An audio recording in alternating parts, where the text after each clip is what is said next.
Hello and welcome to Films for the Very First Time. My name is Jordan, and with me, as always, is Casey McGeorge. Yeah, baby. How's it going, everybody?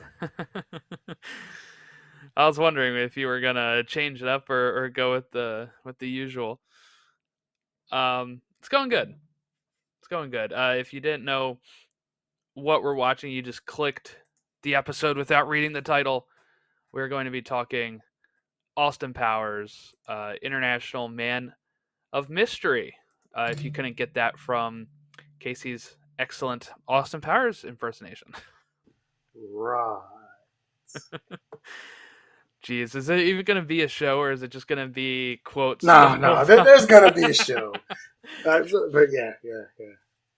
No, no. I trust me. I could do this. I could do this all day. But no, that would. I'd hate myself after a period of time. So We get like 30 minutes in. It's just like either are they there's no gonna turning talk back. about the movie at all? Yeah, there's no turning back now. It's just quotes the whole time.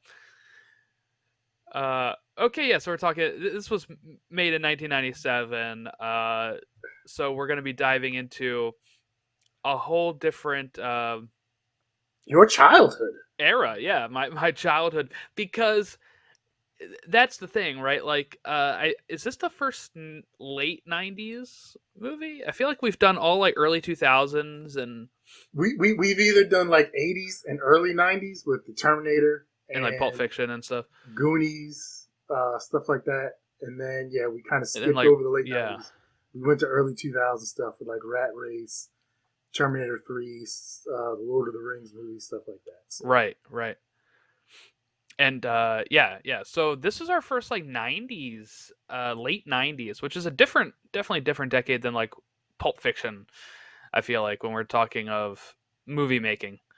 And it's very different from even early 2000s. I was thinking that, like, I was kind of comparing this to like Rat Race at times. Of like, Rat Race is only 4 years like younger than this movie. It was just 4 years later, and just like differences in music and just like the way that the movies feel back in the 90s. Because this felt very 90s, I will say, even though it's very 60s. it yeah, felt yeah. very it felt very 90s as well. All right. So Austin Powers, International Man of Mystery, released May 2nd, 1997. $16.5 million budget with a $67 million gross. Written by Mike Meyers, directed by Jay Roach. Didn't as many times as I've seen this movie, didn't realize it till today. Demi Moore was a producer on this movie. I saw her name in the credits and I was like, wait a minute. But that's just like, who was it? What was Danny DeVito a producer on or something from one of the movies we saw? It That's was like, Pulp Fiction. yeah, I was like, what? Starring Mike Myers as Austin Powers / Dr. Evil. Elizabeth Hurley as Vanessa Kensington. Michael York as Basil Exposition. Mimi Rogers as Vanessa's mother, Miss Kensington. Robert Wagner as Number 2. Seth Green as Scott Evil. Fabiana Udenio, hope I got that right. If not, I apologize, as Alana Facina. Mindy Sterling as Frau Farbissina. And this is the first movie appearance of Will Ferrell playing Mustafa. That's interesting. I didn't know that. Yeah, I mean, you look at Will Ferrell now, and it's like, yeah, you see him in a bunch of stuff, but and then as I'm looking up notes for this movie, as I'm prepping for it and everything, I was like, wait a minute, because he was on Saturday Night Live, yeah, and I'm thinking like, I don't remember, I don't know if I would have remembered seeing him in anything before this. You see him in sequels for this, but like this one was probably the first one, and if you weren't a big Saturday Night Live fan, you might not have even recognized him or known who he was. Mm-hmm. He has a very memorable scene, which we'll get to. But so before we start, Mike Myers, he wrote this. He decided to take a little time off. Didn't want to do a third part to the Wayne's World series, right? and then came up with this. And there's a bunch of other notes I could have got into about his wife kind of helped him with the idea because he was doing a silly dance and a British accent for her, and she told him to kind of he's working on something with that, which he did. Uh, so he originally wanted Jim Carrey to play Doctor Evil, but Jim Carrey had to pass because he was doing Liar Liar. So then that forced Mike Myers to take the role himself. Now, Jim Carrey is a phenomenal comedic actor. Especially in those early days where he was doing like Liar Liar and Ace Ventura, stuff like that. So, seeing an alternate universe where he plays Dr. Evil, I think we got the best version of the movie, but I think it would have been interesting to see a Jim Carrey version of Dr. Evil.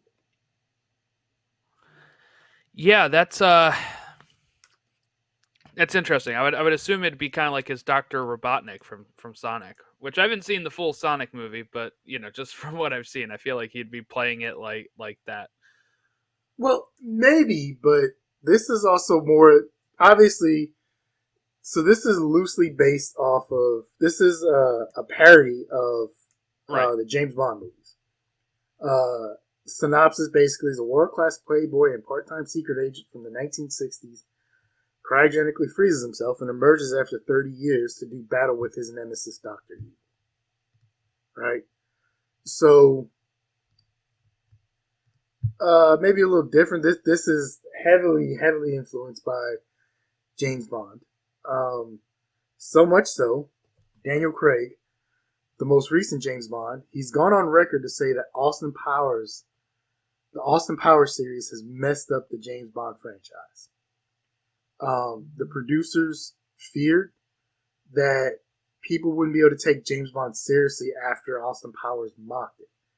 And every Austin Powers movie, whether intentional or not, was released in the same year as the James Bond movie. International Man of Mystery, Tomorrow Never Dies came out in 97. Spy Who Shagged Me, The World Is Not Enough came out in 99. Goldmember and Die Another Day came out in 2002. And all three of those are the Pierce Brosnan movies. But this forced the people who make the James Bond films to alter what they were doing, and that led to the darker and grittier and more realistic James Bond movies we got, starting with the reboot of Casino Royale. Side note, I've never seen a James Bond movie. I've seen little clips here and there. I think this last Prime Day they had them all on sale for like $30. So I was like, oh, can't miss out on that one. I don't know why I bought it. Eventually, maybe I guess I'll get around to it. I know it has a cool theme song. James Bond beds a lot of women, says some quips, finds the bad guy, usually ends up coming out on top. So you haven't seen any of them? I have not watched an entire complete James Bond movie. Okay. The most I've watched is like maybe 10 or 15 minutes of one here or there. I've seen the new ones. I haven't seen any of the older ones, and the new ones I just saw 2 years ago for the first time. So okay, did you like the new ones? Yes. Well, you have this movie to thank for it. Then you have to start with this movie to thank for that. I don't know. Like I don't know. Obviously, the spoofing of the James Bond franchise was intentional, right? But I don't know. Do you think people were? Well, you've never seen them. I haven't either. But I think maybe I can see what you're saying about people not taking it seriously after hilarious spoofs like this, and then the producers and everybody and the writers figuring out, okay, we've got to do something to make this a little different. Otherwise, people are just gonna. Well, I think even without this, it had to change. I think when you're entering the early 2000s. Because Casino Royale, I think, was 06. When you get to that time frame and everything was kind of going that way, kind of the darker, like Dark Knight, and everything was gritty and I think it had to change because I think at that time it was what was needed to evolve to be able to be a hit still without it being like a parody of itself. Yes, a parody of itself. So you can say this is a parody of it, and it is. But like, also when you just hear like I said, I haven't seen any of the older ones, but when I read about them and stuff, I'm like, all right, it's a little silly, right? It's It's cheesy at times. Yeah. almost like a Get Smart type thing, you know. Um, but yes, a little cheesy at times, which is why some people really enjoy it anyway. But um, I do want to go back and watch some of the older ones, but I really enjoyed the Daniel Craig ones. So, a lady by Penelope Spheris, hope I said that correctly, states in an interview that Mike Myers was a nightmare to work with when she directed him in Wayne's World. And that's come out in quite a few movies. He's very difficult to work with at times. Sometimes it's worth it, though, because she stated, quote, she hated that bastard for years. When she saw him in Austin Powers, she was so impressed. She said, quote, I forgive you, Mike. You can be moody, you can be a jerk. You can be things that others of us can't be, but because you're profoundly talented, and I forgive you. So So, I guess it all depends, right? People sometimes read this type of stuff and say, "Oh, difficult to work with." It all depends on how difficult they mean. Like if they just mean like he wants it his way, like that's okay with me. But like sometimes people just use this as a catch-all to be like he's anywhere from, and I mean this not in Mike Myers' case. I mean this in anybody's case, where they'll say somebody's difficult to work with. You start hearing behind the scenes stuff about more like uh control freak or harasser, stuff like that. So like it's a broad spectrum. I wish sometimes people were more clear on what they mean. I assume with Mike Myers, it's like he has a vision on what he wants to do. He's also goofy sometimes. Maybe that he's not serious enough to get certain takes or something, But sometimes that's a such a broad term that people start thinking more nefarious stuff than it is. I think the context too also depends on the age of the person, the race of the person, the sex of the person that is quote unquote difficult to work with. Um, Linda Fiorentino, apparently from Men in Black, she did a movie called Jade. She was in Jailing. She was in Kevin Smith's movie Dogma. She had a reputation of being difficult to work with, and that's one of the reasons she didn't come back for Men in Black 2. And, some other things. And she kind of wasn't around in Hollywood as much. It sucks because it seems like if women get the label of being difficult to work with, it kind of costs them their jobs and maybe costs them their career and roles. But men getting difficult to work with doesn't. And then they still end up with more roles. Like Christian Bale is another one who goes he's, what's the word I'm looking for? He gets deep into the role. I can't think of the term. Uh, but like his Terminator, like Mm-hmm. tirade right there and stuff. But he's been saying he's difficult to work with at times, but yet he still keeps getting roles, and it's marvel at him for how amazing he is. So I don't know. It kind of sucks because not everybody is treated the same way. Um, Right.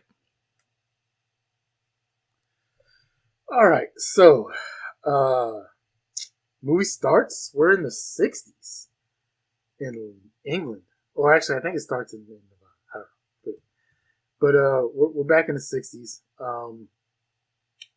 We have Mimi Rogers, Mrs. Kensington, and Austin Powers, played by Mike Myers.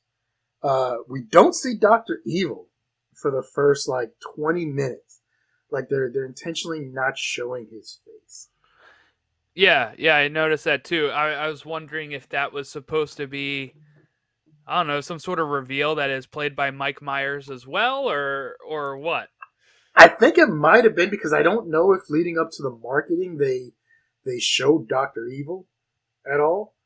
And I don't know if it was stated that Mike Myers was playing both parts, or maybe even if it was, like they still like the posters and everything showed uh, Austin, but you never saw Doctor Evil. So it could have been maybe just to keep kind of the secret of what Doctor Evil looked like. It kind of reminded me of Dr. Claw from Inspector Gadget. How they never show. Especially because he has a cat too, right? Doesn't Doctor Claw have a cat as well? He does. Well, Yeah. okay, so Dr. Evil's appearance, the bald head, gray suit, scar over his eye, cat in his lap, is based on James Bond arch nemesis Doctor No, right? Ernest Stavro Blofeld, Oh, uh, Blofeld. Okay, okay, okay. portrayed by Donald Pleasance in You Only Live Twice, and then who played him in the most recent ones? Christopher Waltz, Christoph I believe. Waltz, yeah. Yeah. His voice and mannerisms are based on longtime Saturday Night Live executive producer Lorne Michaels.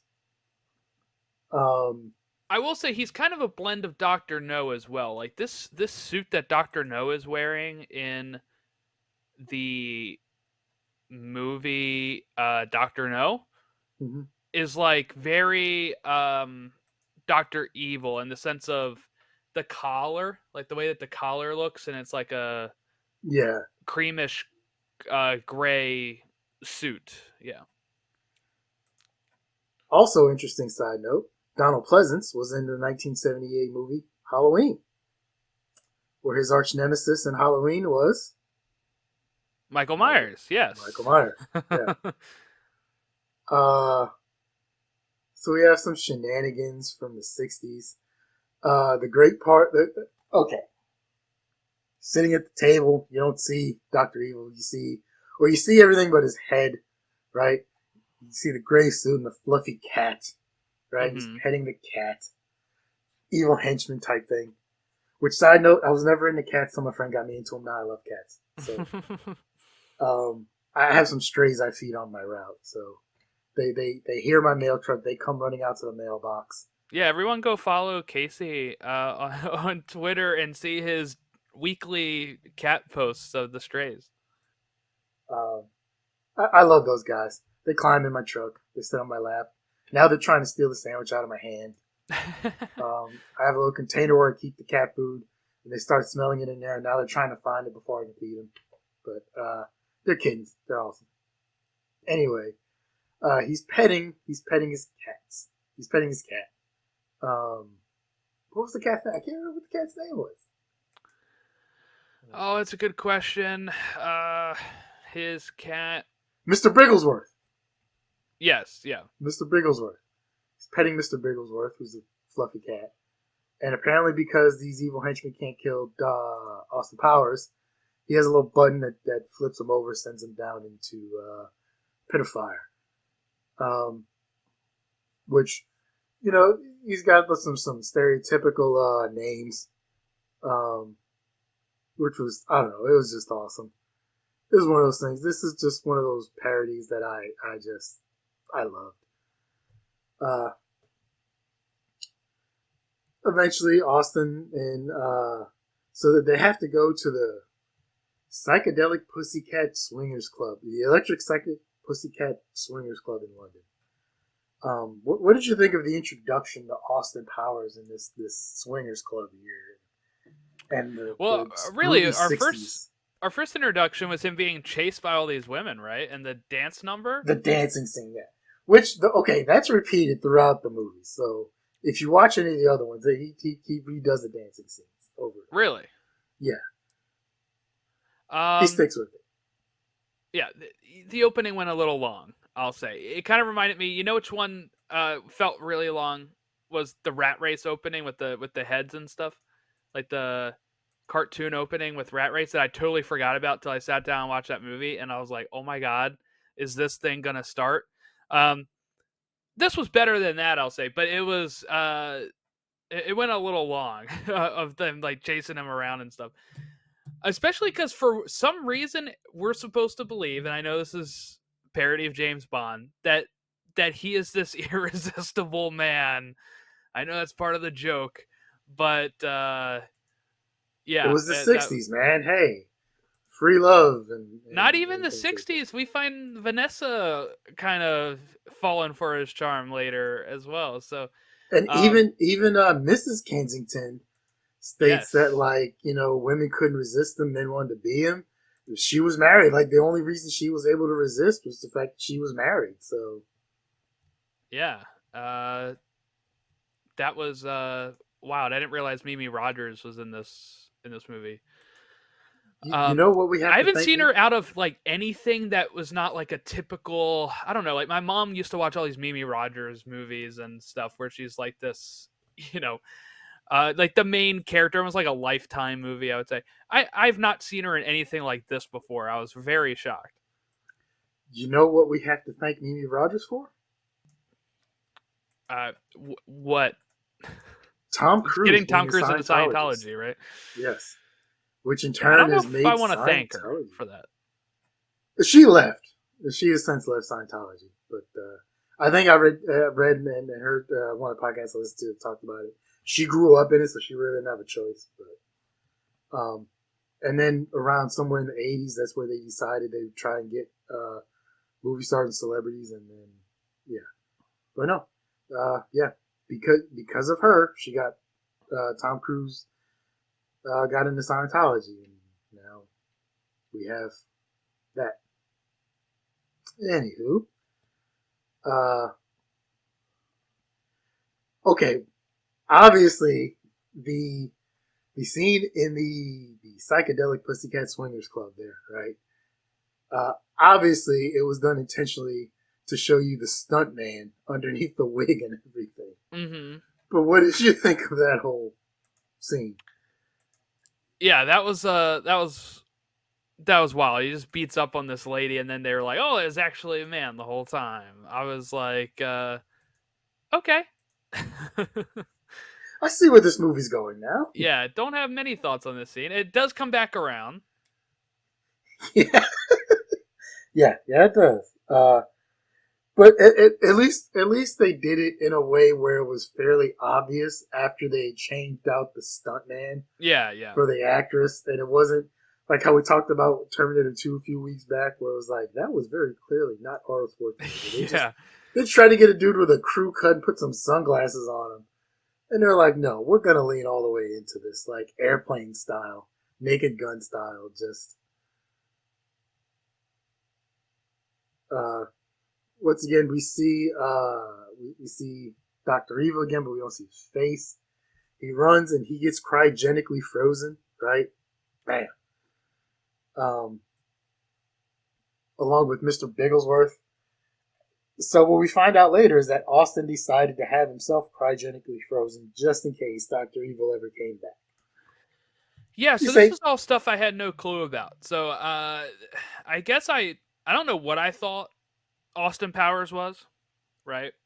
I he's don't an know if I international man thought. of mystery. What do you mean? Well, I meant like I don't know if I thought it took place in the '60s or if I always thought he was just a retro dressing dude in the '90s. Ah, okay, yeah. But it's a fusion of both here, where they get frozen, and then that launches us into the '90s. That was a shock for me. I had no clue how that was going. And at first, I was like, well, if Doctor Evil got frozen, is Austin Powers just gonna like? Is part of the joke gonna be Austin Powers showing up in the '90s looking exactly the same, not frozen, or is he gonna get frozen as well? And that was they just kind of explain it away with the guy being like, "Oh yeah, he chose to get frozen as well when Doctor Evil was frozen."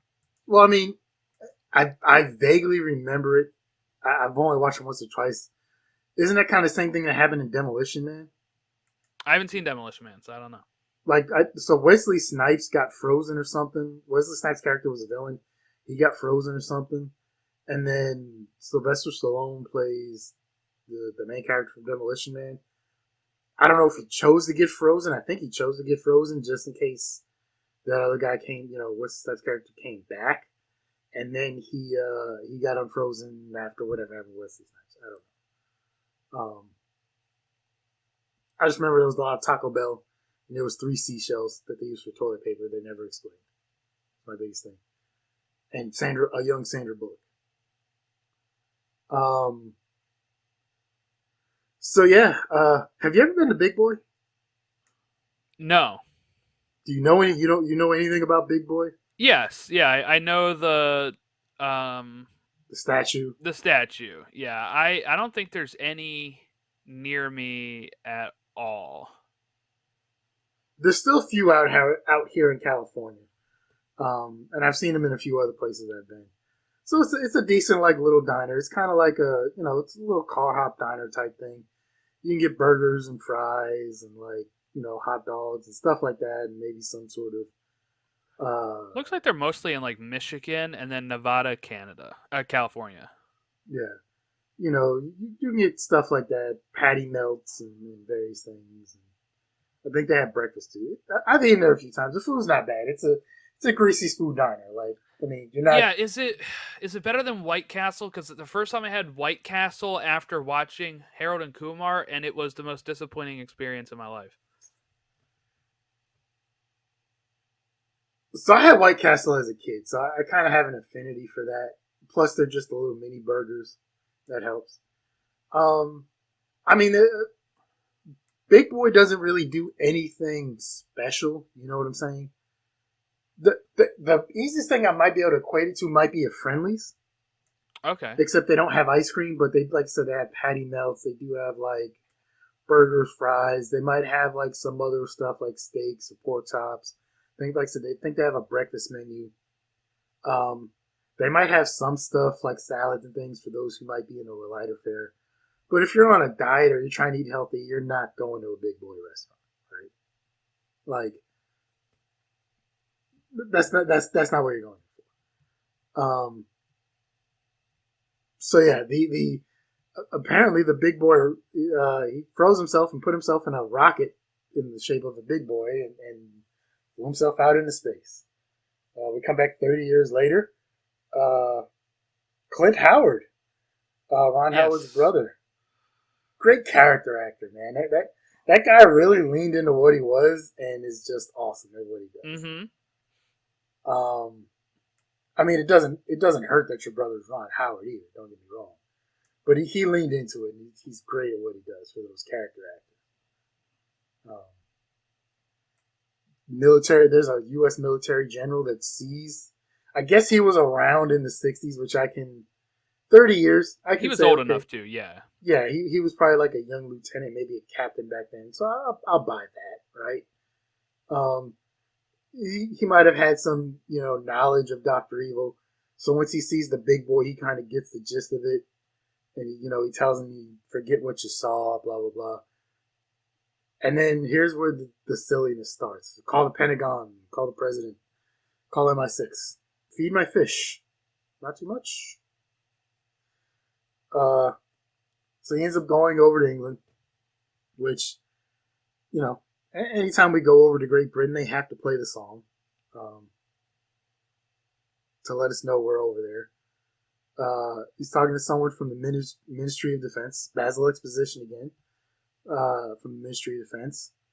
There's a celebrity wing of people who have been cryogenically frozen. So we see Gary Coleman. Mm-hmm. Yeah, Gary We see Coleman. we see Vanilla Ice, and then we see Austin Powers. So Austin Powers goes. They cryogenically unfreeze him. There's 5 stages of defrosting. Stage 1, laser cutting. Stage 2, warm liquid groove phase. Stage 3, reanimation. Mm-hmm. Stage 4, cleansing. And probably the longest phase, Stage 5, evacuation. What did you think of our reintroduction to Austin Powers here? I'll say the peeing joke went a little too long for my taste. um, I cannot imagine having to hold my pee for 30 years either. I know they're frozen, but geez, yeah, I kind of liked the what I was gonna say was the a little bit of fish out of the water, right? Where you get him in a different time where Vanessa isn't as smitten by him as all the other women were in the 60s, and how I think it's funny they kind of play this whole thing of like they were all free and open in the 60s, and in the 90s they weren't as um like sex wasn't as I don't know how to phrase it. Wasn't as open, I guess, at that point, right? he kind of draws some comparisons between the 60s and now and what led them to that path. But to be honest, if you look at everything else pop culture wise, we've gotten more open since the 60s. Like 60s, they couldn't even show people in the same bed, right? Like, and now, of Yeah. course, so that felt kind of odd, but um, I did like having like Vanessa be somebody that he just couldn't like flex his charm on at first. Not only that, but just her personality. She was very, I don't want to say, but uptight. She was very conservative. Yes. Um, Take a step back real quick. Elizabeth Hurley. Wow. Elizabeth Hurley. Wow. She also played the devil in Bedazzled with Brendan Fraser. I've seen that. As I saw that. I've seen clips of that. I haven't watched the whole movie, but I'm gonna be honest with you. I might have to lose my eternal soul if the devil came to me as Elizabeth Hurley. I don't know if I'm. Don't think I could stand up to that one, man. Wow. She obviously, yeah, she can resist his charms, and just the whole thing of, along with his reanimation, there's the fact that he doesn't have his inner dialogue because he's still trying to, his body's adjusted. Yes, yeah. I bet she shacks like a minx. How do I tell them? How do I tell them? I don't have any inner dialogue. I hope I didn't say that out loud. So we get him getting his stuff back: his crushed blue velvet suit, his Italian boots, his silver necklace with the male symbol on it, one Swedish-made penis pump. It's not his. Yeah, that's not his. I was gonna say that's For Danger what's Powers. that doing there? But Austin Powers. Danger is his middle name. Mm-hmm. One credit card receipt for a Swedish-made penis pump. Not his bag. One book. Swedish-made penis pumps and me. It's my bag, baby. By Austin Powers. Okay, I'll just sign for everything just to get stuff moving.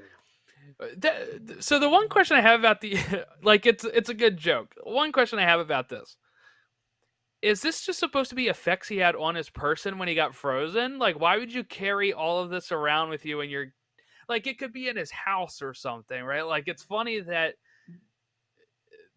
all of this stuff he had to make sure was with him to be frozen. Okay, so I just thought of something. Okay, he decides to get frozen. He puts the stuff in storage. He has a plane he puts in storage, right? Keep that stuff till later. And then he's got to think like, hey, this is stuff I'm going to need with me right off the bat. I want my favorite pair of boots. I want my frilly shirt. I want my little necklace. I want my crushed blue velvet suit, right? Mm-hmm. And then you've seen Seinfeld before, right? Yes, yep. He's just been frozen. He's worried about shrinkage, man. True. I didn't think of it that way. I was thinking of him like using this in the past, but maybe he's waking up like, okay, I need to enlarge.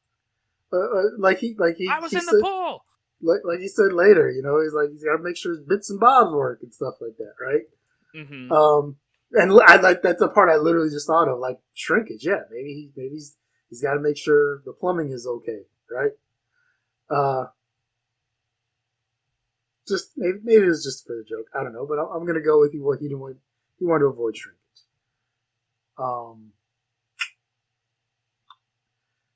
This is also our first time of getting Vanessa to kind of stand up to him a little bit, like, please don't call me baby, which she has that right. She deserves to be addressed properly. I get that. So she relents and ends up going with Vanessa instead of Mrs. Kensington or Miss Kensington. I think also when they were writing that, they're probably like, yeah, that might be a little confusing, so let's go with her first name. Yeah, definitely. Because Miss and Mrs. Kensington would have been too much. He still has his plane, so eventually he gets on his plane. He's still trying to hit on Vanessa. Doesn't work. So did you watch this on Tubi? Yes, yeah.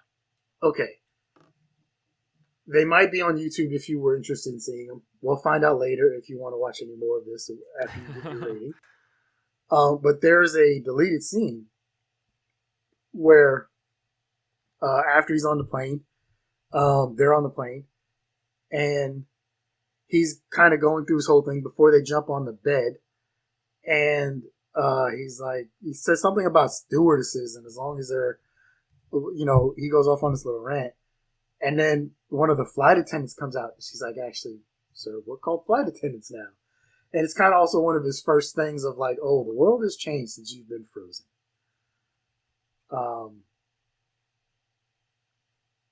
Eventually, we get back to Dr. Evil in Nevada, in a secret underground bunker there, right? He came out of being cryogenically frozen fine, but Mustafa was not able to calculate for feline complications. Mr. Yeah. Bigglesworth is now hairless. Before we get any further, side note, that cat, a Sphinx cat, actually really liked Mike Myers. Enough so that the cat would always fall asleep in his arms. Like, the cat really liked him. So,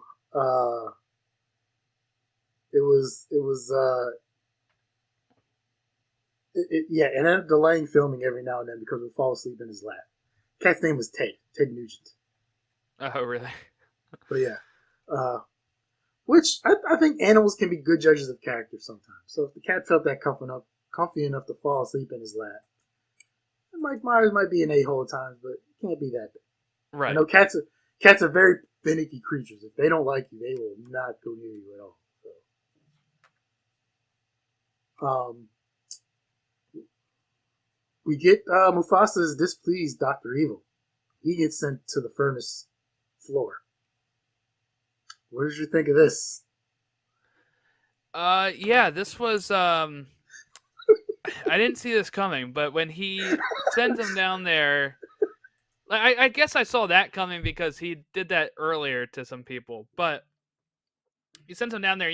I feel like this classic Will Ferrell bit here of him just having to continue talking.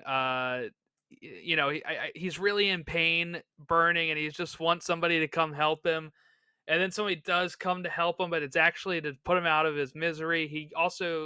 That guy misses the shot, so he only gets shot in the arm. And then, finally he's put out the pasture, I guess. But yeah, a good part from Will Ferrell here in his limited screen time. He gets more screen time in future sequels. And really? He does, yeah. As a different character? No, he's same as Mustafa in The Spy Who Shagged Me. He somehow lived? He died, right? I don't want to spoil anything, but it is Will Ferrell and it is Mustafa. And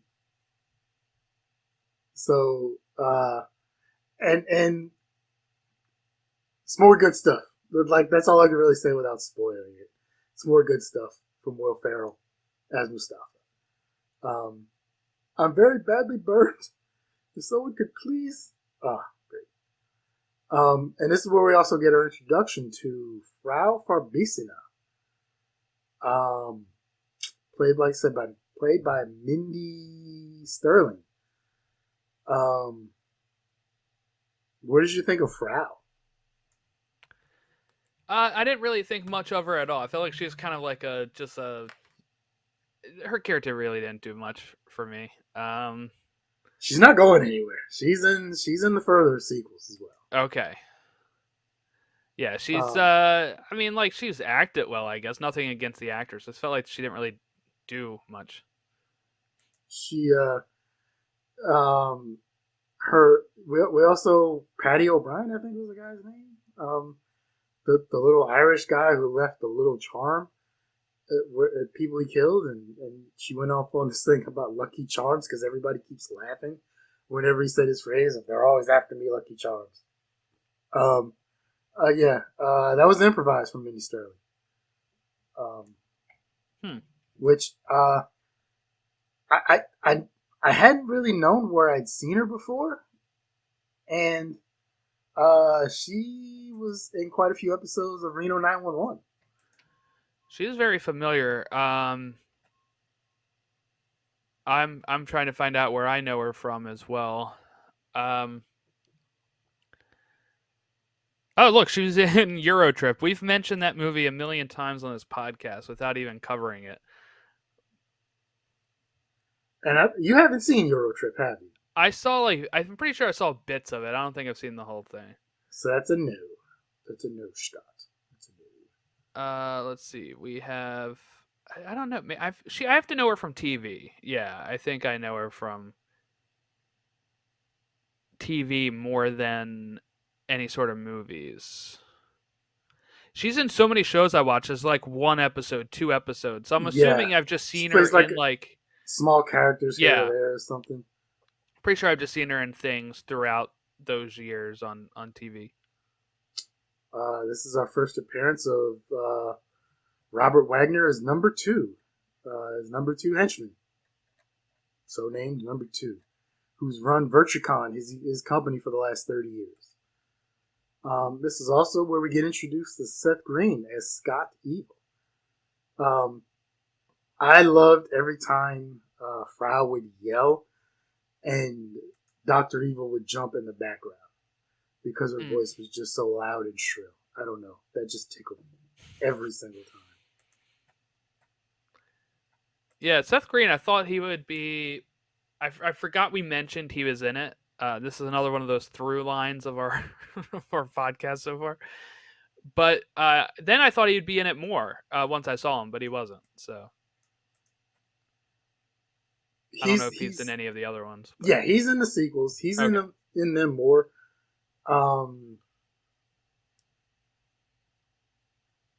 He I don't know. He was in this one. I can't imagine him being in it too much more, but I can see your point though. Like, not saying it's not valid. It's also before he was like a huge star, but like now I sit back and think, oh yeah, Seth Green, like yeah, big name.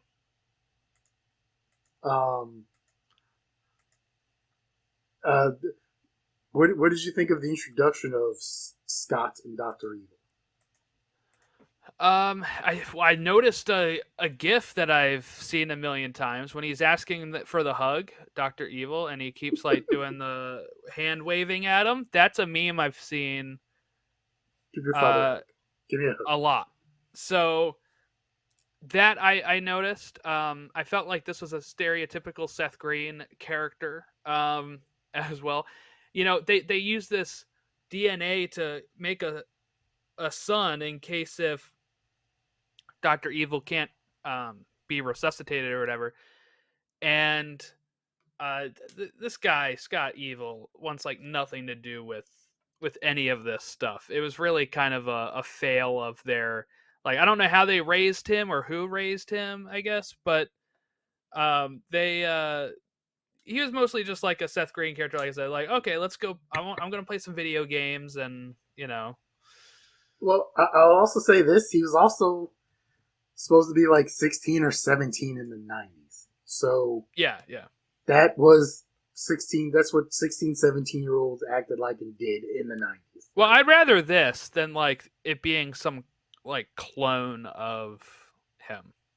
You know what I'm saying? Like I kind of liked it being a character that didn't really want anything to do with him at first, instead of a I want to be evil because I am Dr. Evil's son type of thing. We also get Random Task, who was a play off of Odd Job from an earlier sense. James Bond movie. It's going to get dark here for about the next 2 minutes. So the guy who played him is actor or by the name of Joe Sun, or that's his American name. He's a Korean guy. He played Random Task. He's in prison for life. Oh, geez. He did some things. He did some felonies, right? Part of that was he had to give up his DNA out here in the state of California, convicted of felonies. When they put his DNA in the database, they found his DNA was linked to a crime It was very heinous, which I won't describe or go into. Um, and so he went on trial for that. Now he couldn't, unfortunately, be prosecuted for that because, unfortunately, the statute of limitations had elapsed because he was captured in 2008 and his crime happened in 1990. But there were some other things that were not, didn't have a statute of limitations. And he ended up with a sentence of 3 years to life. Then in 2017, he received an additional 30 years because he murdered his cellmate, who was a pedophile. Jeez. So he is serving a pretty much a lifetime sentence. He was also he did some mixed martial arts with a record of 0-4, and he was a professional wrestler in Japan for a while. Then he came back to the United States, and now behind bars. Well, it sounds like it's good he had a record of 0-4 because he needed to get his ass kicked, I guess. So yeah. So yeah, brutal. I found that out a few years ago, maybe like a year and a half ago, because once again, I was watching this movie, and I was like, as I'm wont to do, I start getting online and looking up people and like, who was this dude? How, like, have I ever seen this dude before? And then I like clicked on him, and then I went down that rabbit hole, and I was like, oh no, that is horrible. But yeah, his character was obviously named Random Task, based off Oddjob from the James Bond series, and also the video game for the Nintendo GoldenEye for the Nintendo 64, which Yeah. I don't know. I never played Nintendo 64 a lot. I know the game. I played it a few times, but apparently there was a rule a lot of people had in the multiplayer was no Oddjob because he was one of the characters you could play, but because he was like 4 feet tall, you had to purposefully aim lower, and it messed a lot of people up because everyone else was of a normal height except for Oddjob. Yeah. So he was kind of like a little mini cheat code because nobody could hit him because they couldn't aim properly. So a lot of times when people played, there was the rule of no Oddjob. So Austin and Vanessa head to Vegas. They're playing as a married couple, right? Mm-hmm. They go down to the casino. Austin meets number 2 while playing blackjack. Robert Wagner with his eye patch, and he can see underneath the card, so he's able to hit a 21 after he has 17. Austin with the very awkward line of "allow myself to introduce myself." He too likes to live dangerously and stays on a 5, and then gets beat by the dealer. Did you recognize anybody else in this scene? Yes, this is the Soup Nazi. All right, I wasn't sure if you were going to recognize it. There's 2 Seinfeld characters in here, by the way. There's the Soup Nazi, and then the UN secretary is played by the guy who plays Babu Bhatt in Seinfeld as well. Yeah, the guy who had the restaurant across the street or whatever, yes. Right? Yeah, but the Soup Nazi. Looking exactly like the Soup Nazi, like. Yeah, this is right around the same time, right? Like 97, like Seinfeld had just ended in like 98, I think. So it's probably like right after Seinfeld, and Seinfeld he was in the ended finale in 98? as well. Yeah, I believe it ended in 98. Yeah. I thought it ended in the 2000s. You're probably right. I was just. Oh yeah, they ended 1998. Wow, it started in '89. Jesus, Mm-hmm. I didn't realize it. Okay. Let's see though. Which one has the Soup Nazi in it? What season was that? That's probably around 4 or 5. Yeah, 3, 4, maybe somewhere in that range. It's an earlier season. Yeah, it's gotta be because I want to know now. Like, I'm sure there's people in the theater that saw that. Okay, season 7 actually was Soup Nazi, which was 95 to 96. which means about a year after the Soup Nazi premieres, people are watching this movie and are probably like, "Oh my god, it's the Soup Nazi."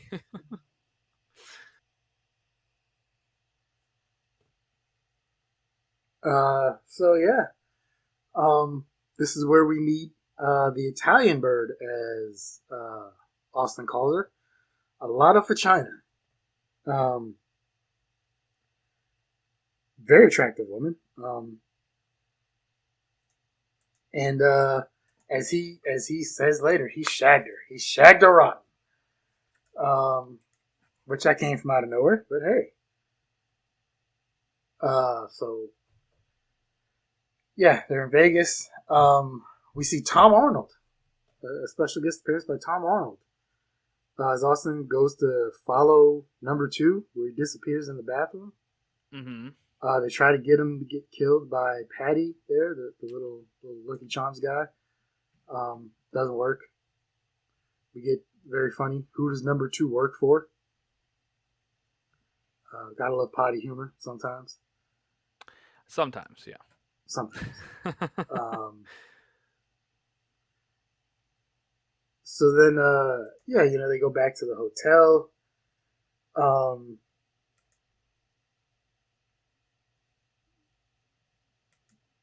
we get a.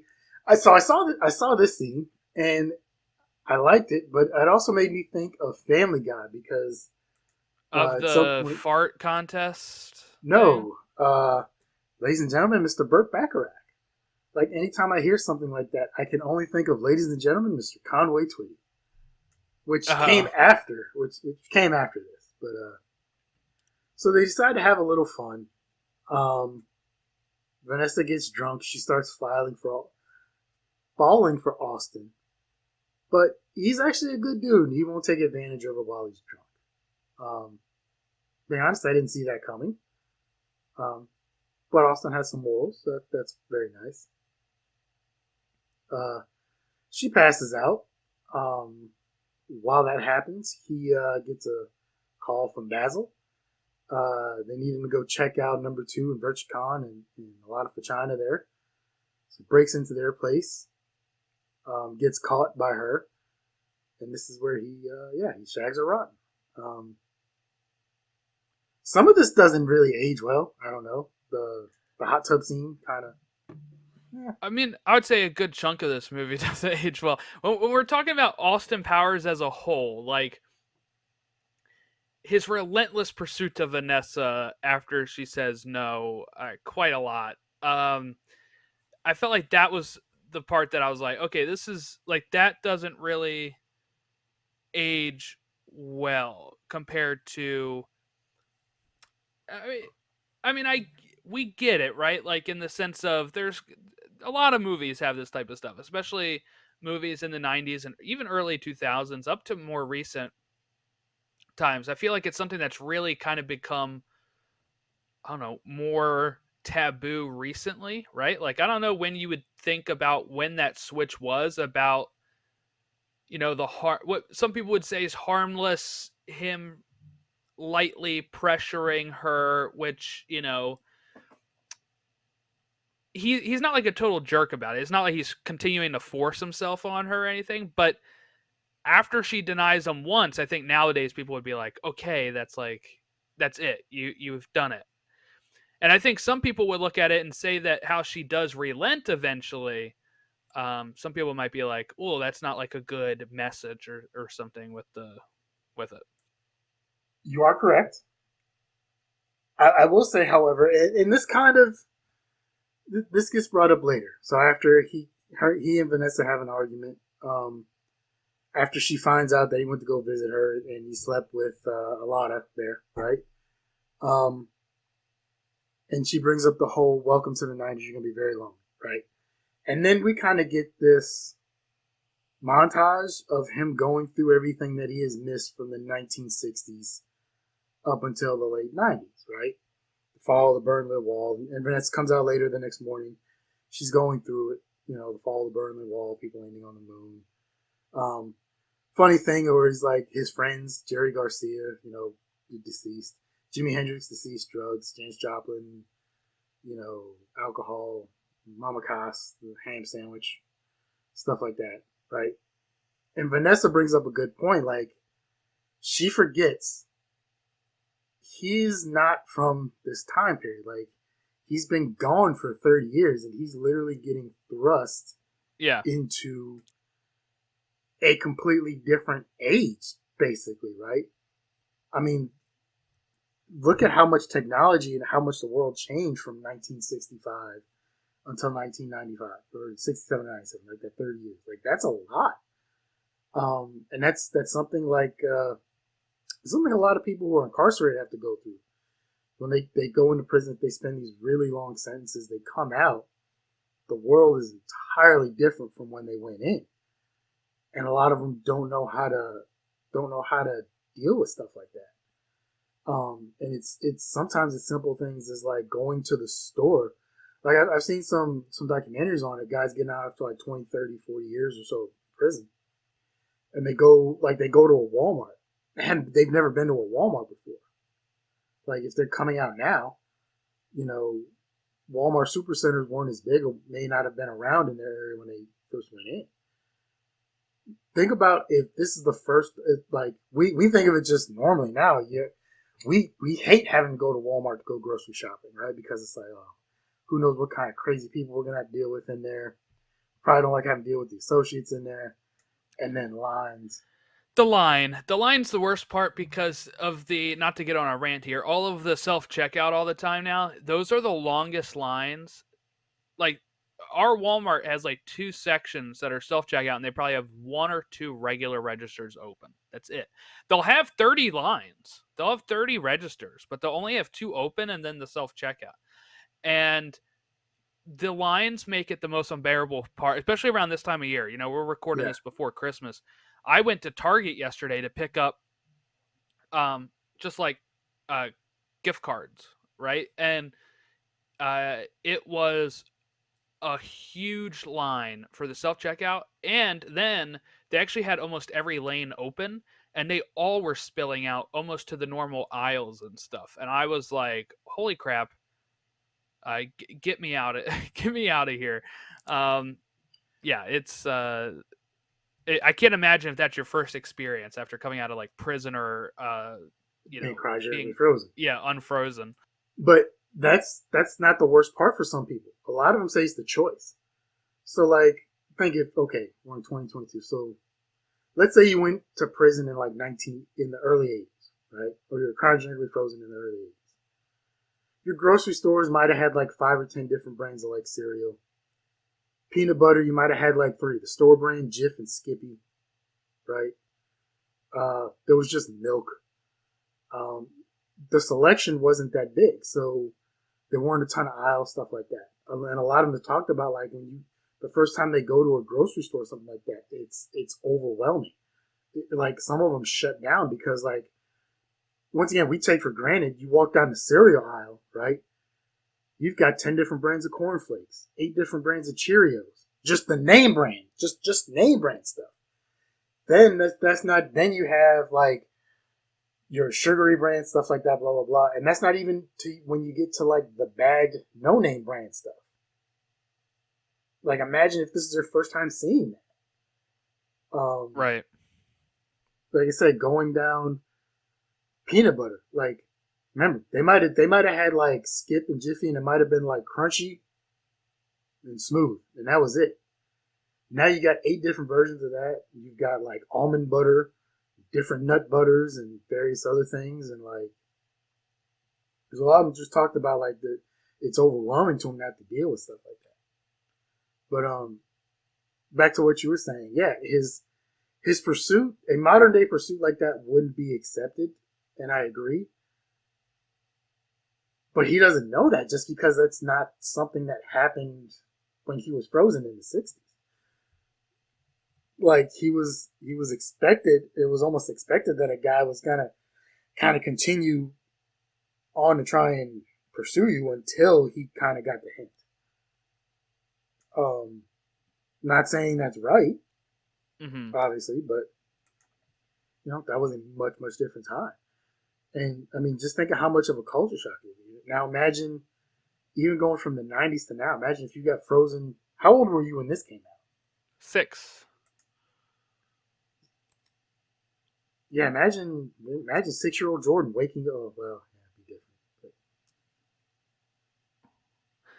I mean, But imagine, I, imagine I if understand your point though. I mean, if I woke up at 6 right now, and like I would have to worry about having quote unquote, you know, iPad screen time and like all like all that kind of stuff has like completely changed with raising kids now than it did back then. So I think your point still stands with that. It's just that my mind would not be as mature at this point. So I don't. like, what do you think like life would be like in the 2050s if we got frozen now? I don't know. I feel like I would have to say something very underwhelming because every time people guess like flying cars, it never happens. So I would Yeah, say life as it is now, but even worse when we're talking about how much houses and rent and groceries cost. yeah. I want my Jetsons flying Yes, please. car. So they end up taking a tour of Doctor Evil's evil hideout because they do that, right? Um, but before that, we have a therapy session with Scott and Doctor Evil. So before we delve into their therapy section, right? Two things. One, when Austin is going around Las Vegas, the bar scene where he flashes the peace sign and everybody's like laughing at him, right? Where he's kind of realizing like he's a fish out of water, he's out of his time. Um, Mike Meyers originally wanted to have a Zima so he could try and be cool, right? Um, the people who own Zima were up for it until they finally got the gist of what the scene was and realized they were being mocked. And then they said, Mm. no, we can't do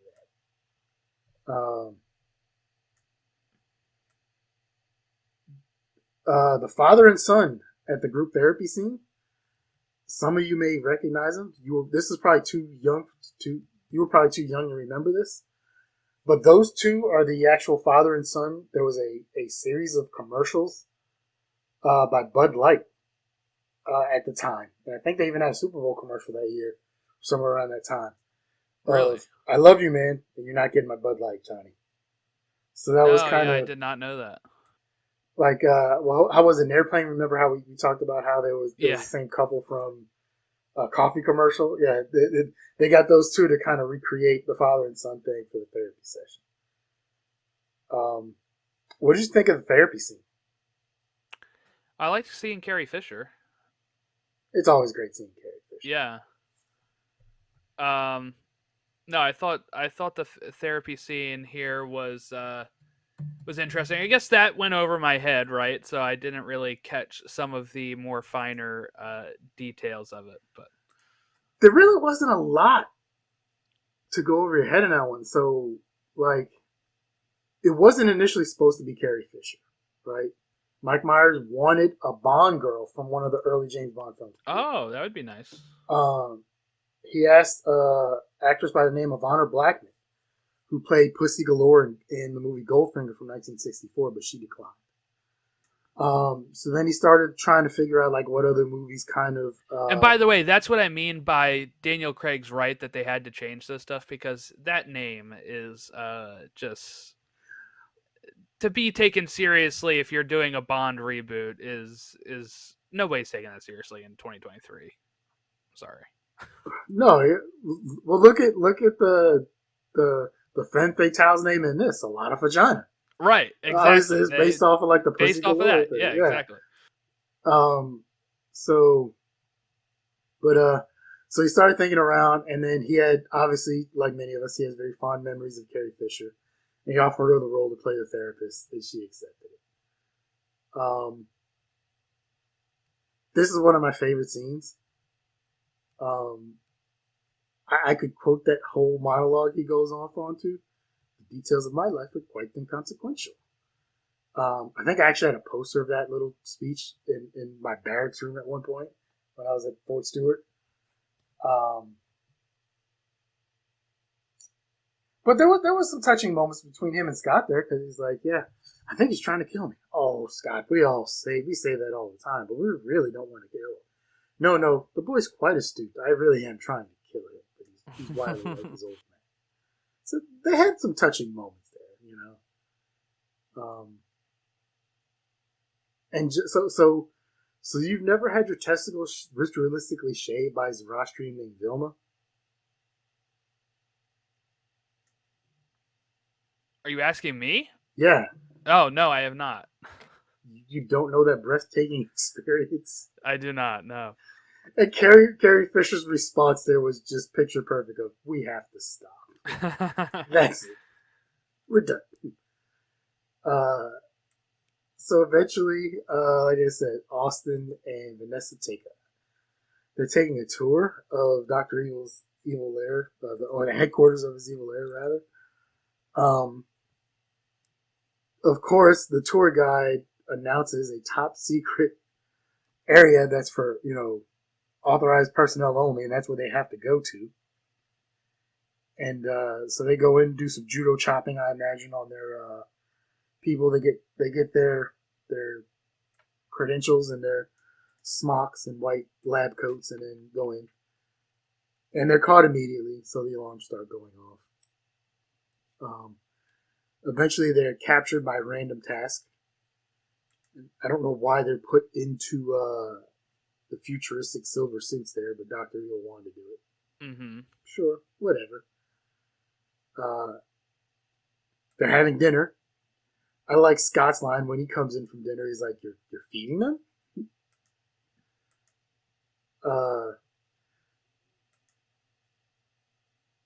So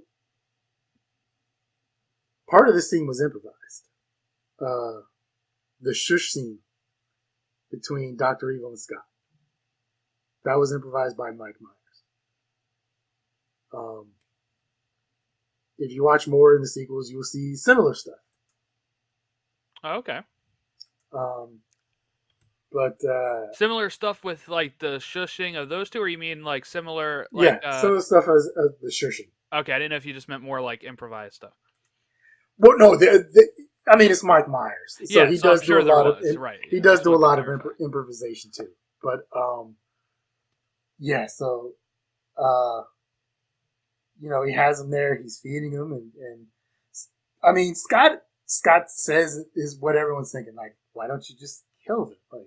Like Mhm. I have a gun in the room. Like, look, we can do it together, right? Like what are we doing here? And I'm sure every one of us who's seen some sort of James Bond or Evil Henchman movie is thinking the same thing. Like, why is he going on this monologue and explaining his plan to him? Why is he not watching them die? Like, Right, I feel like people talk about that stuff from I don't know, like just regular villains monologuing and stuff, but it really is like a thing in these spy type movies because they'll have like in James Bond, like turn on a laser that's going to slowly work yeah, its way up, and I'm going to explain why I'm doing this to you and what I'm going to do after you're dead and that's as where this thing is going up there. Yeah, but that's where the scene comes from. Of, do you expect me to talk? No, Mr. Bond, I expect you to die. right, exactly. One of my favorite all-time cinema scenes: the sharks with the frickin' laser beams attached to their heads that he does not get. I don't know why this tickles me so much every time I see it, but it does. And just the way that number 2 has to explain it to him. Put on the endangered species list. We've taken a ton of time to clear up the red tape. And Dr. Evil just loses it. Well, I felt like this is a common theme throughout the movie, right? Because when you have at the beginning, he wants to hold the world hostage for $1 million, and they're like, actually, like that's not a lot of money in The company today's. brings in like $90 billion a year alone. Yeah. Because then Well, then he upped it from 1 million to 100 million, and they're like, well, actually, like, yeah, it's or like, even all right, then 100 billion or whatever. when he's talking about like we can make it seem like Prince Charles has had an affair. Yes, Actually, yeah. that happened. Yeah, that's probably the best joke of the whole thing is them being like, especially when he's like, "What if we open up a hole in the ozone layer?" And they're like, "Yeah, that's already." That's already happened as well. But this one for me is just the best thing. This is another meme that gets thrown around a lot, and I use all the time. Of Doctor Evil just looking at him, going, "Right." So what do we have? Seabass. Right. Mutated Seabass. Ooh, are they ill-tempered? Of course. Okay, you're like, he's just like, okay, I can accept that. So they're put on it even calls it a slowly lowering platform for the evil mutated sea bass, ill-tempered mutated sea bass. Like, this hits like every note of like these spy movies and James Bond movies. It's great. Um, Austin, she brings out the dental floss. Is like, okay, I get it. I have bad teeth. Like, come on. Like, no, we can swing over. Fights with the guard. Guard loses his head from the evil, ill-tempered, mutated sea bass. Vanessa eventually, after 4, has enough of his head jokes, which I love that little thing there. Okay, that's enough. All right.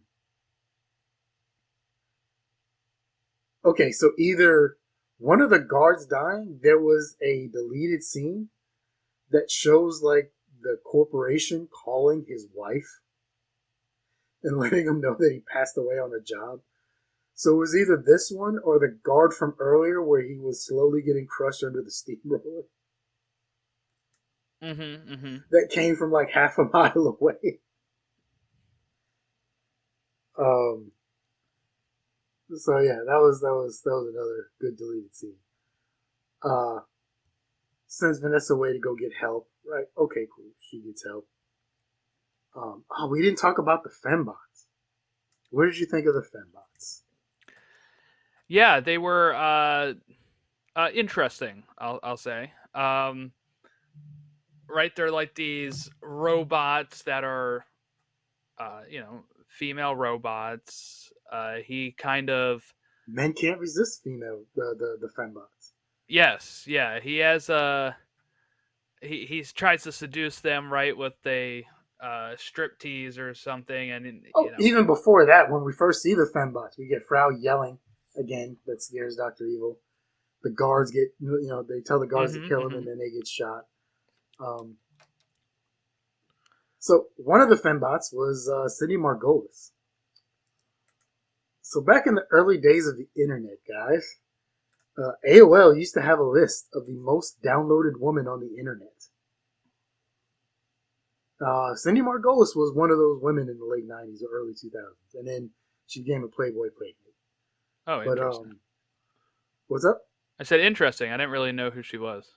There was a category that every year, like around this time of the year, AOL would release like its list of like the most downloaded women on the internet. One year was like Sunny from the WWF. Pamela Anderson was on there. Stuff like that. Pamela Anderson actually auditioned to be one of the fembots, who didn't get it. Austin runs into the fembots. Smoke started coming out the jubblies.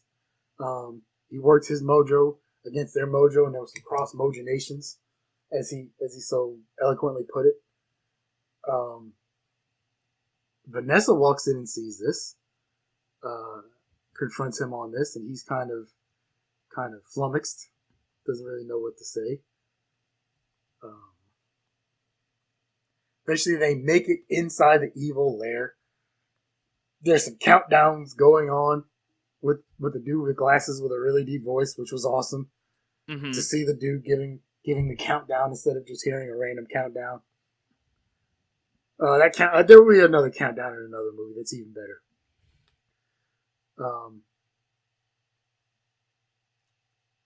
There's some judo chops and things. Austin stops the nuclear weapon from drilling into the center of the earth. Okay, great.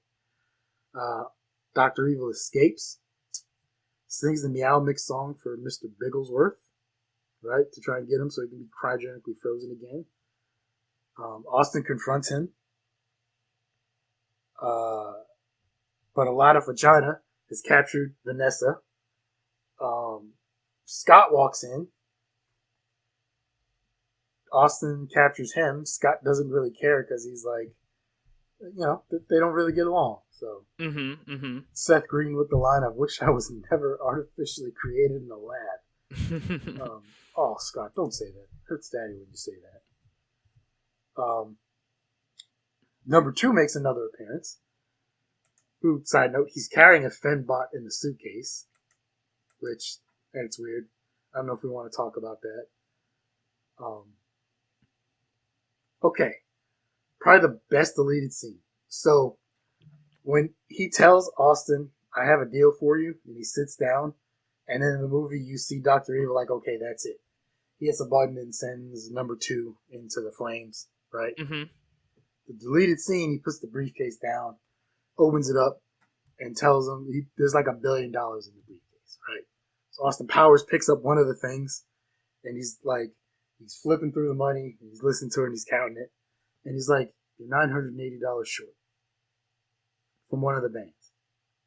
Number two's like, "Well, I had to buy the briefcase." He's like, "So in essence, I'm buying the briefcase. It's a nice briefcase." "I'm not saying it's not a nice briefcase. It's a Fendi briefcase." Like, so there's like this 30 to 45-second thing where it's like, it's a Fendi briefcase. It's like, I get that it's a nice briefcase, but I didn't have a choice in buying the briefcase. So now I'm paying for the, and then like that's when it cuts to the doctor. He was like, "Okay, that's it. I've had enough." Sends number two down to the flames. Eventually, Dr. Evil and Mr. Bigglesworth escape in the big boy rocket to be cryogenically frozen again. We cut to 3 months later, and we see that Austin and Vanessa have been married. Yeah. So, what did you think of the gags in between this scene and the one earlier of when there was some nudity, but it was covered up with various wackiness? No, I thought this was funny. Especially like just for the randomness of it. Like, was it first like oranges or something, and then it goes like Well, first it was cantaloupes, and then it pineapples. goes. She ducks Oh yeah, down there you go. from a fruit basket. She has pineapples. Then it's melons, and then there was And like, then it's a painting of a nude yeah, bosom, right? That they put up there, and then yeah, it was interesting to see every time how they would uh, kind of what they would do to cover it up. Um, I was shocked that they got married, though. It seemed like your typical, I guess, happy ending here. But usually Mr. James Bond doesn't get married, so I found it interesting that they were actually like getting married and not just ending up together for it to like not work out later, I which it think might still, but I don't know. I think in one movie, he did get married. Um, in one of the movies, I think he did. The 1969 film On Her Majesty's Secret Service. He married his woman, Teresa Tracy DiVincenzo. Um, Tracy is killed by Bond's nemesis Blofeld just minutes after their wedding. Oh, okay. That might have been either at the end of the movie or the start of the next movie. But, I mean, she did fall for him. She did fall for him the right way. He did say he would be a one-woman man. He was giving up his swinging ways, right?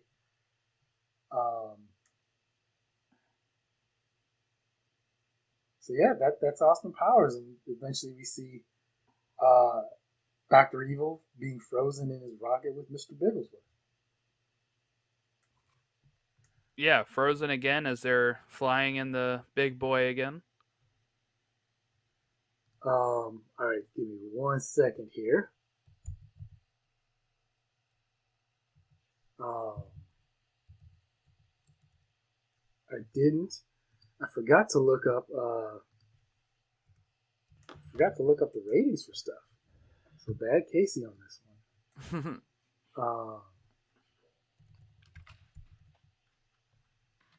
It's actually at the end of the Wikipedia article too, I think. I just noticed this one anyway has Oh, if you go to the Wikipedia article for the whole franchise, it lists what each franchise like cinema score, Rotten Tomatoes, and um, Metacritic was.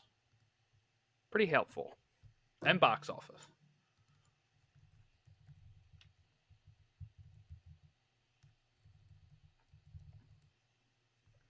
But so some other quick notes before we get to that. We have so like I said, they talked about Jim Carrey supposed to do it. He passed out on it. Sam Raimi was considered to be the director of the film. What? I Could can't have been a imagine a whole Sam Raimi Austin Powers movie. Rhea Perlman was offered the chance to play the role of Frau Fabissina. Um, she passed, and that's how Mindy Sterling I got could the see her role. playing that role. Upon the film's eventual massive success, Perlman went on to say it was one of the roles she regrets turning down the most. Um, one of the security guards who was killed by the fembots is now a California state senator. Which, Really? yeah, I don't know which one, but still, that's didn't see that happening. Let's see what else we got. Cindy Margolis. A Lot of Vagina is based on Fiona Volpe, the female antagonist from the film Thunderball.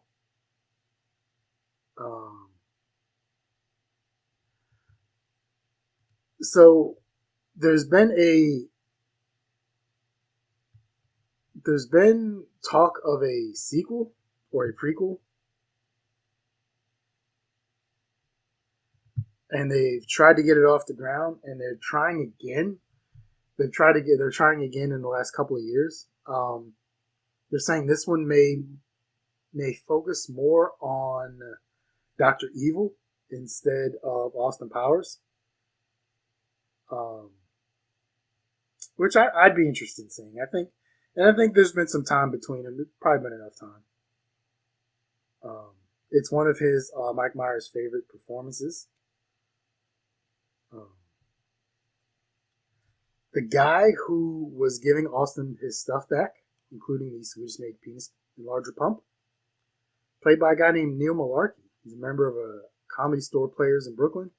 He used to be a partner with Mike Myers that would tour as Malarkey and Meyers in the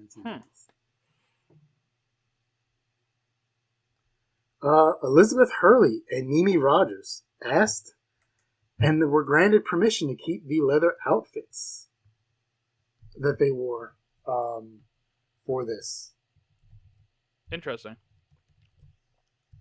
So that's those outfits were quite nice. I'm not gonna lie, it was definitely something I enjoyed seeing.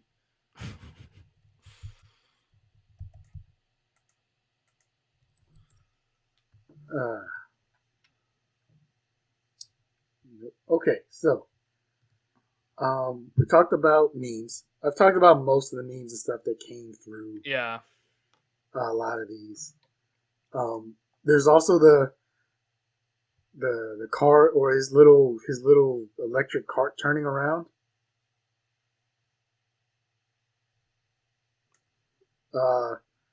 Trying to do his little 3-point turn that turns into like a 50-point turn. Yeah. Where he ends up not being able to turn, which I thought that was great.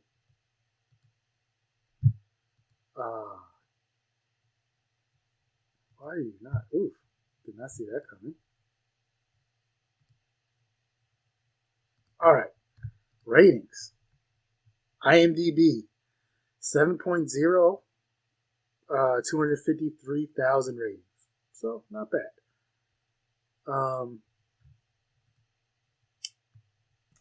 Metacritic 51 based on 25 critic reviews. Yeah, not a lot of reviews. 8 Again, points, we're kind of back in that night. Like it was a different days, time. Yeah. Yeah. And honestly, back then it was only just like only certain people review movies, not just Yeah, anybody with a blog or two exactly. random dudes who've never met each other doing a YouTube or doing a Yeah. podcast. Stuff didn't happen. Yeah, can I get mine submitted on Rotten Tomatoes when I review this? Uh, so 51 on 25 critic reviews, 336 user reviews, 8.5. Mm. And Rotten Tomatoes won't let me see because it wants me to disable my 74%. 68 reviews. So it wasn't bad. It Cinema was score of B minus. it was one of those. It didn't fare well in the box office, but after it came out on VHS and then DVD, that's when it really picked up steam and people started enjoying the movie. I think I saw it on DVD first. Again, it shows you why physical media is so important. Best Buy, talking to you. Um, I'm so disappointed in Best Buy. I know they're no longer the Best Buy.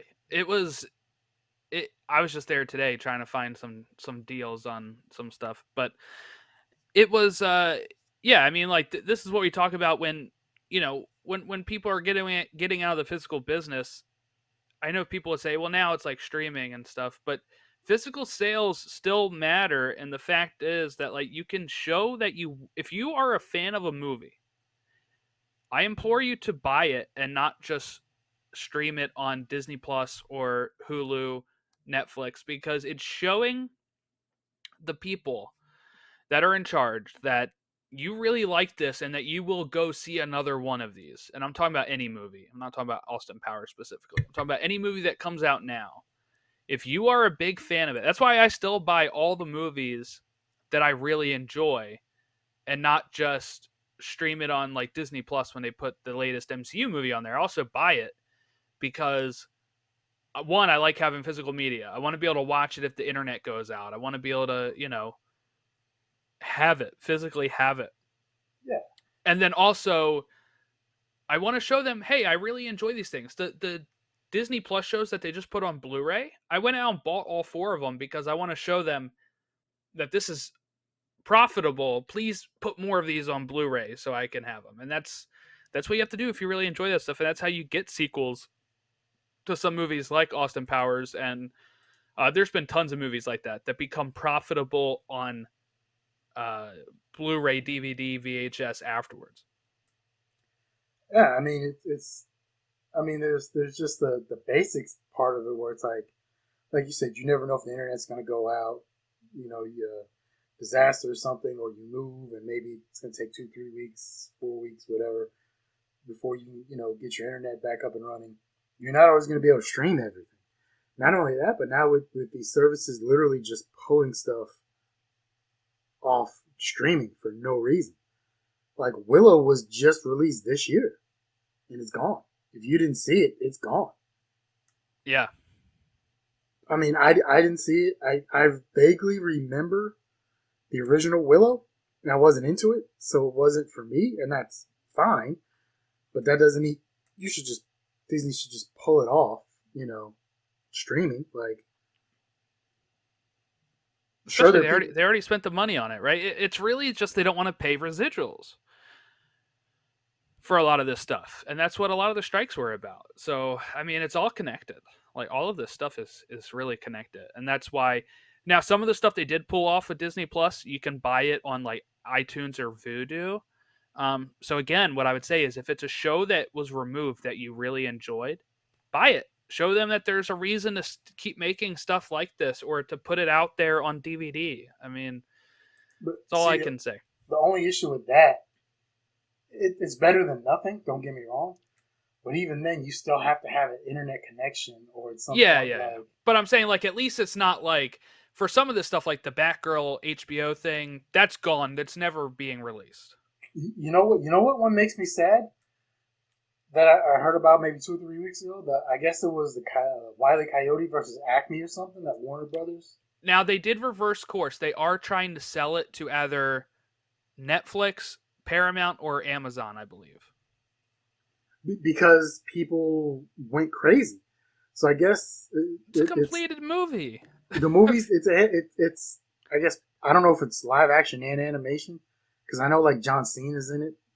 I would say So kind of think of like Space Jam or Looney Tunes back in action stuff, how it's a yeah, mix of actors, Roger Rabbit, right? Actors and animation. And James Gunn wrote it, co-wrote it. John Cena starring in it. I mean, from what I gathered, the release it. people who said they've seen it, like there's a limited number of people who said they've seen it, And it but test scored very well too. everyone who said they've seen it said it could have been like the biggest animated movie of the year. Like it had the potential. Like it was a really good movie. Now, I mean, I know, fairness, I don't know if it was going to meet Mario. Mario was a lot better than I thought. Um, but they said it had a chance to be like one of the bigger animated movies of the year, and for them to just be like, nah, you know, like that sucks. At least with the early days of Disney, they had the quote unquote Disney Vault, where Yeah. like every year they would release one or two of these on like VHS, and then hey, and it's only on sale till like August 1st. After that, it's going back in the vault. Mm-hmm. Now, were they ever going to release again? Again, we don't know. Maybe they will, maybe they won't, right? But like, at least you still had a chance to buy it and watch it, rent it, do whatever. Um, Instead of just, nah, this movie's completed, it's done, but we can get $20 million worth of tax write-offs by not releasing it somehow, which I don't even understand how that would work. Like that makes no sense. It doesn't. No, and Congress has to look into this, man. You can't just, it's almost money laundering. You cannot just make a movie and then do a tax write off for $30 million. That gets into some fishy territory if we keep going down that track. All right, so did you give your rating? No, I didn't. So for me, I would give this a 4 star. Um, I think the sequel is better, uh, Interesting. but Is it that the is. commonly that's the one I always knew the title of. So is that the one that's commonly seen as better? I Spy think check so. me. Yeah, with Heather Graham. Um, I like Heather Graham a lot, yeah, Heather Graham is an awesome actress, um, especially when she's in a redhead phase. actually. Um, but yeah, I give it 4 stars. I mean, there's obviously some things that do not age well now in this movie. Um, there's going to be some cringe things here or there, but I'm not gonna lie. Maybe it holds a nostalgia for me because I saw this when I was like 20, 21, 22 years old, right? Right. Young man, still trying to figure out who I am, what's going on in the world. So those things can hold a lot of sentimental value to it. I get that. I'm not gonna say that may not have something to do with it, but I give it a 4 stars. Okay, yeah. So this is what 26 years old. This movie at this point. Um, by the time we're releasing this, actually, it'll be turning a different age because we are recording it in 2023. Um, I rated this as a two, a two. So this is That's what I a figured. so it's about half. So like I just counted. We've done 8 of these. Where you've picked. So this ranks middle of the pack. Um, the three Terminators and Scrooge sit above this. Oh, actually, Goonies sits above it too. So it sits actually fifth. Sorry, fifth out of 8. Um, there's some stuff that worked for me here. I liked the character of Basil Exposition. I thought that was a great joke because he's the character that's always going to set up the plot at the beginning of, hey, this is your mission and this is what's going on. So I thought that was a good joke. The music was actually really good. Yeah, yeah, George S. really, really. Clinton's score. I mean, I just rated this 2 out of 5, right? But like, man, this theme song has been stuck in my head like the whole weekend. And the song, Secret Agent Man, these boots are Yeah, made yeah, for that was another walking, good pick in there. Burt Bacharach, like, yeah, the music was really good. Yeah, music was really great. And then like I really like the character of Vanessa. Elizabeth Hurley was great. The fish out of water stuff is good with Austin Powers. I didn't really care for him to continue. Okay, so there are some things that didn't work for me, and that was the continuing pushing and of the sex, the constant teeth jokes. I get it; they're British, but they really. I mean, at some point, Austin Powers even got upset with the constant teeth jokes. Um, and the I don't know, Doctor Evil didn't really work for me that much. Um, none of the villains really worked for me overall. But yeah, All right, so 2 out of 5. so two other questions for you. One, uh, if it's in a $5 bin, are you picking it up? Number $5. number two, Hmm. number two, uh,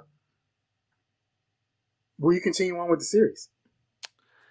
Probably will not buy this for $5. I might check out the other two just to see what they're like. Especially if people are saying Spy Who Shagged Me is better. And we've had the character growth with Austin now. Maybe it would be better. Maybe the villains work better next time too. I don't know. Like I feel like you can take this concept and make it better. So like I didn't hate it. It was just one of those things where I'm like, it's like a fine movie. Like I'm also fine if I probably never watched it again. But I think I might check out the next two just to see what it is. I like Heather Graham, like I said, so she's in the next one. I didn't realize that Elizabeth Hurley's continuing in the next one too. I see that she is. Um, yeah, so that's probably where I end up with it. So there are some things I'm apprehensive about. Like I see there's a character called Fat Bastard that is played by Mike Myers in a fat suit, and I'm like, all right, that part I can already tell you I'm probably not gonna like it, but we'll I'll tell you see. this: it's it's a real like it's a really big fat suit. So it's not like No, yeah, I see the picture of him here. okay, Yeah, yeah. So I was gonna say like I was overweight, you were overweight at one point, right? So yeah. it's not like I'm not worried about that. I just feel like some of the I don't know. I feel like I don't know what the. I feel like sometimes it's like almost too lowbrow at times with some of this stuff. And I'm not too big on like the whole water toilet thing was not working for me in like the stall. That I felt like that went on way too long. And I talked about the pee joke going on way too long. Like those jokes I'm not big on. So if he's going to be like that type of joke, real lowbrow, beat you over the head with it type of thing, then I'm probably not going to like Fat Bastard. well, not necessarily fat man. There's more lowbrow humor in the next ones. Oh yeah, Don't I'm sure don't it's don't get Austin it twisted. Powers, right? Like I mean, that's what most of them are. Interesting though that he didn't write the next two. Michael McCullers did. I did not know that. He co-wrote them with Mike Myers. Okay. He also wrote Baby Mama with Tina Fey and Amy Poehler. I've not seen it, but and he's writing Shrek 5. So I guess he's got the in on all of the SNL I didn't even know there was a Shrek group. 5 coming. Yeah, they said they're working on it. Have they said anything about what it could be about? Or It's about Shrek for the fifth time. So. I deserve that. I 100% deserve that. No, I don't think they've went into anything about what it is yet or anything. That series when it came out surprised me because when it first came out, I was like, first of all, who the hell is DreamWorks and what are they doing making cartoons? Yeah, Because yeah. remember, like, you had Disney and Pixar, but like, was that DreamWorks first like, or one of their first cartoons? Let me check. I don't. I think it was probably their best known one at the time, but I believe Ants may have been first. And that got that because and that came out right at the same time as like a Bug's Life, though, didn't it? Yeah, Ants is terrible. Yeah. Yeah, Ants was 98. And when did Shrek come out? Oh one. So actually it goes Ants, Prince of Egypt, Road to El Dorado, and Chicken Run, and then Shrek. Oof, they did not have a string of winners before Shrek. Prince of Egypt and Road to El Dorado were good, but they're like hand drawn animation. They weren't Computer the animation. computer animated that Ants had. So I'm assuming like the group that made Ants went on to work on Shrek right afterwards, because like animation wise, because even Chicken Run is like the stop motion Wallace and Gromit type. Yeah. So yeah, I'm assuming like that was their probably second CG one is Shrek. Well, I know they've been working on Shrek for a while because it originally wasn't supposed to be Mike Myers. Yeah, yeah, yeah. Shrek was Chris supposed to Farley be. originally. Oh yeah, And I think he either recorded some or most of it before he passed 95 is away. when they started development. Like I know they've got stuff with him in it. I don't know if it was some of it or like most of the movie, but then when he passed He away, they had to recorded scrap most it. of the required dialogue, but died in 97. Meyers was hired to replace him, and that's when Shrek got his Scottish accent. I can't imagine Shrek without the Scottish accent. I don't know what it'd be like with Chris Farley. I can't either, but like I said, right, like that's an alternate universe right there. What if Yeah, yeah. like Chris Farley doesn't pass away and we get a Shrek with Chris Farley? Do we get Eddie Murphy as Donkey still, or is someone else playing Donkey? Like, I don't know. I feel like they probably would have still. I think they probably only would have re-recorded Shrek. I feel like if they already had everybody else in the can, I don't know if they would have changed that. But yeah, I don't know. It's a good question.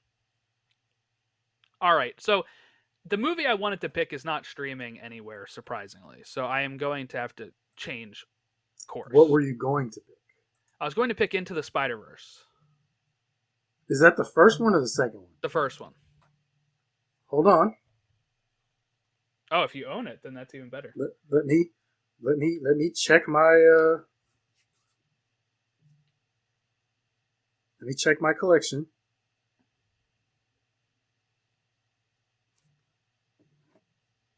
I own Spider-Man Into the Spider-Verse. Okay, all right, then we'll do that. Let me restate. I'll cut all this part out, and then I'll.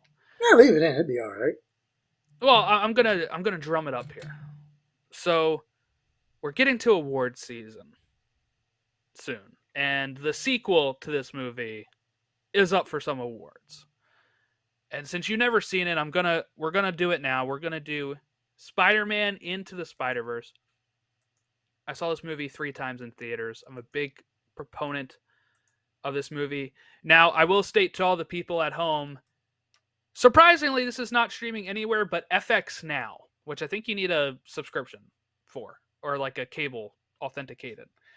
Um, but I implore you all to. I think most people that are listening will have seen it. If not, try to find a way to rent it or buy it. It's worth it.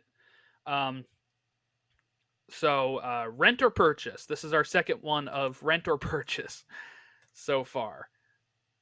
But yeah, I'm excited to see what you think. This is a animated animated film. Kicked off its own trilogy. The second one released earlier 2023, and yeah, so that's where we'll go next week. I don't know why I haven't put that one in my DVD player yet. Like, I'm thankful you haven't actually. I feel like this is a good pick. I very much like to discuss it again, and I'll probably put it on the Marvel pod as well as a bonus.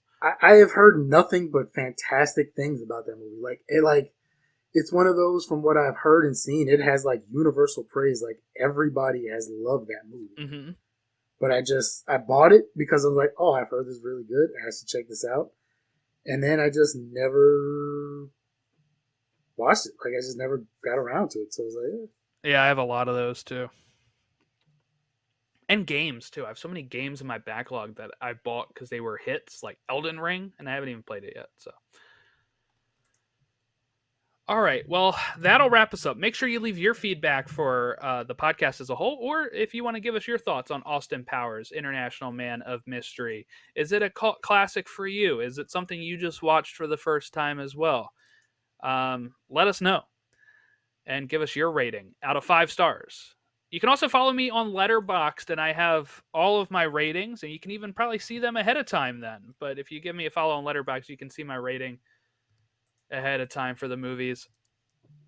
I have a playlist, like a list on there of just the movies I'm watching for the first time for this, so it doesn't include my picks. And yeah, so you can follow us there. I also just created a Discord for all of my podcasts, so if anybody wants to join the community for that, the link will be in the show notes below. Um, Me and some of the co-hosts over at Marvel, my Marvel podcast, To the Infinity Saga and Beyond, have joined it, and discussing the podcast, or you can just discuss anything over there: Marvel, DC, Star Wars, movies itself, video games. Got a lot of stuff over there, a lot of channels at the Discord that we just started last week. So join us, have a good time. And then you can send us all of your feedback at haven't seen movie on Twitter and Instagram, or email haven't seen it movies at gmail.com. Or you can just click the Linktree link and it'll take you to all of those links as well. All right. Happy New Year. Have a great rest of your holiday season, and we will catch you next time when we talk Into the Spider-Verse.